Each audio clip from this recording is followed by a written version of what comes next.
Nemáš peniaze? Žiješ na hrane?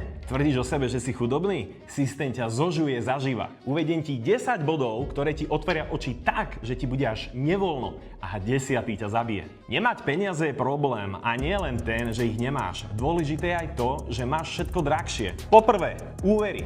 Pri dobrom kredite dostaneš požičku s 5% úrokom.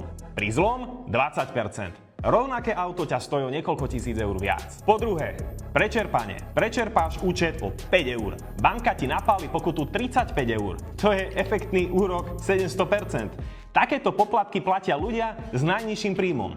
Po tretie, riziková prirážka. Systém hovorí, nemáš peniaze, si riziko. V preklade platíš viac, lebo nemáš. Po štvrté, bývanie. Nájomník platí každý mesiac 100% úrok.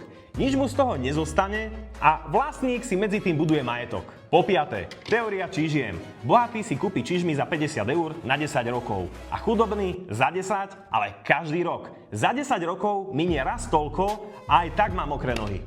Po šiesté, časová daň. Nemáš práčku? 2 hodiny v práčovni, nemáš obchod pri dome? Hodina cesty spojom. Chudoba ti neberie len peniaze, ale aj čas. To, čo iný vybaví za 20 minút, ty tráviš hodiny dopravou. Po siedme, kognitívna daň. Finančný stres ti dokáže zrezať IQ podobne tak, ako keď nespíš celú noc. Keď si v režime prežitia na dlhodobé rozhodnutia, proste nemáš kapacitu. Po 8. Zdravie, energia. Vitamíny sú drahé, fitko, zdravšie jedlo stojí viac, stres ti uberá energiu. Nemáš, tak nemáš. Následne drahá liečba, výpadky v práci a kolotoč. Po 9. Rada od poradcov. Každý ti povie investuj. Áno, 8% do plusu znie dobre, ale ak platíš 20% na kreditke, tvoja investícia je zastaviť krvácanie. Po 10.